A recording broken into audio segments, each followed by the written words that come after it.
extraordinary leader in California. Without her, we wouldn't have been able to go as far as we did with the reduction of greenhouse gases and so on. And then we have Assemblywoman Nancy Skinner. Where is she? She's also here. Let's give her. I love giving this speech here just simply because I'm not the only one that has an accent. It's a good place to come. But anyway, it is wonderful to be back here again.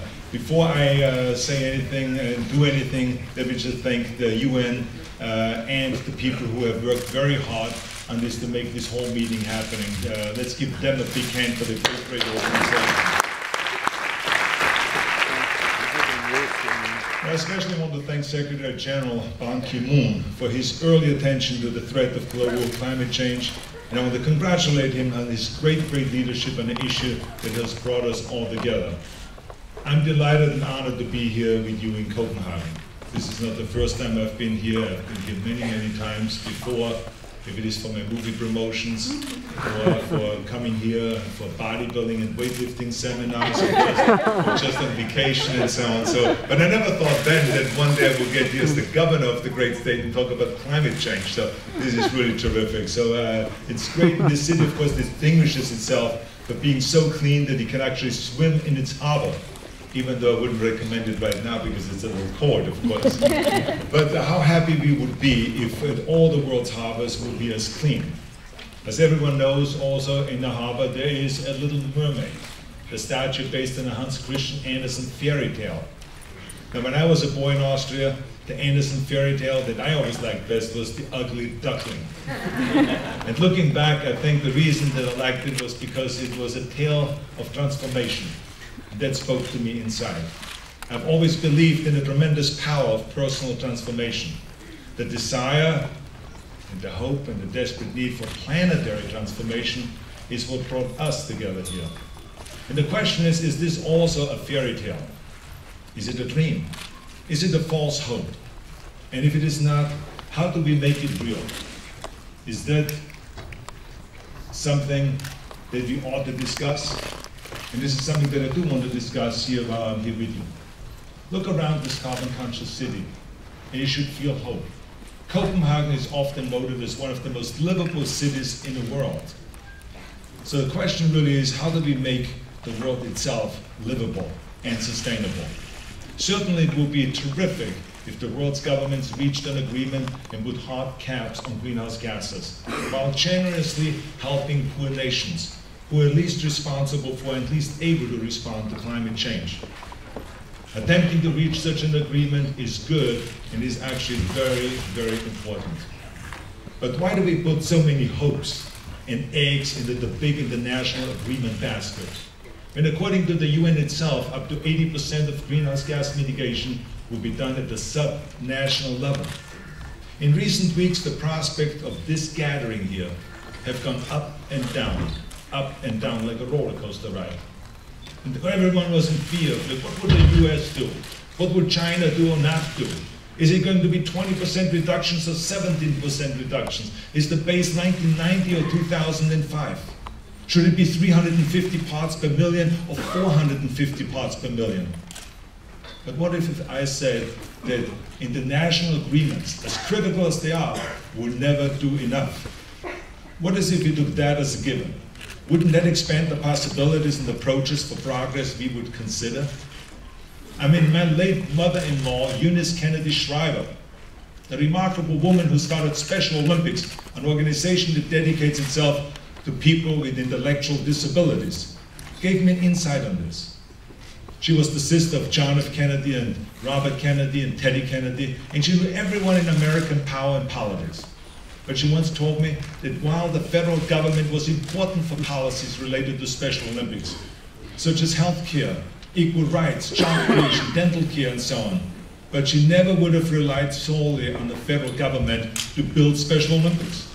She said you needed all kinds of different elements and entities, like local government, state government, volunteers, corporate sponsors, coaches, celebrities, and of course the families. She said no one from government is going to be there at the sports events and hug those kids when they come through the finish line, or organize the competition so there is a finish line in the first place. No one from government trains those kids so they don't hurt themselves or so they know how to perform those sports. She said, no, that is up to many of us, many different entities. And she built a movement, a worldwide movement that has spread to 180 plus countries. So history tells us that movements began with the people, not with government. And then, when they become powerful enough, government responds. In the US, the labor movement, the women's suffrage movement, the civil rights movement, the Vietnam anti-war movement, they did not begin in the corridors of power in Washington. So there's a lesson in this for our cause. While national governments have been fighting over emission targets, subnational governments have been adopting their own targets and laws and policies. While national governments have been trying for years to define what Kyoto means, businesses are pursuing cutting-edge technologies to solve energy and environmental problems. While national governments debate how carbon caps will affect their economies compared to others, many of the citizens are seeking greener lifestyles on their own. Government clearly has a major role, there's no two ways about that, but I also believe in the power of the iconoclast and the entrepreneur and the individualist. I believe in the power of the scientist, the capitalist, and the activist. I believe in the power of the cities and the states and the provinces to be the laboratories for new ideas, which the national governments then can go and study and adopt. I mean, too often I think we fail to see the potential and the progress that is being made on all of those different levels. But putting all of our eggs in one basket, we fail to see the eggs in the other baskets. Let me give you a few quick examples. Dr. Rishandra Pujari, who came to our environmental summit in California just recently, he has his own target. He's replacing kerosene and paraffin lanterns with solar light for 400 million rural people in India. 400 million people in India. Think about that. So if the nations of the world do not sign a carbon agreement, does that mean that the doctor's transformative work in India doesn't count? In the US, in a small town in Roscoe, Texas, a German company has completed the world's largest wind farm. If we don't reach a major carbon agreement, does that mean that Texas wind farm doesn't really count? With the assistance of Greenpeace, 4 of the world's largest meat producers agreed not to buy cattle from newly deforested areas of the Amazon. That doesn't count? The head of an energy company in China recently said of renewable and efficient energy, we think that this is a new business for us, not a burden. And China now is becoming the leader in developing and manufacturing renewable energy equipment. That doesn't count? Yes, sure, they all count.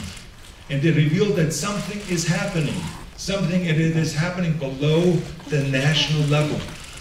California, for instance, is working with cities and with states and provinces and regions and nations, including Mexican states, Canadian and Chinese provinces and European nations.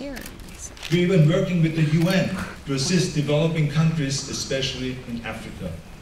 We are trying to foment change and collaboration and movement. We are doing everything that we can to change the balance of power on the environment. And of course, when I talk about California, I realize that while we may lead America and many other countries environmentally, Denmark here is already 1/3 more energy efficient. Isn't that fantastic? And Europe is a great leader on this whole thing. But the reason for discussing my adopted home state of California is because, first of all, I'm the governor of the great state of California and I have a right to brag about our state, right? And also, California is the 7th largest economy in the world and also America's trendsetter. So what we do has consequences. Now maybe even when you look at the globe, it is just a little dot, or maybe you cannot even find California. But the power of influence we have is equivalent to a continent. And we in California do not believe and we do not behave as if progress has to wait for Washington or Beijing or Kyoto.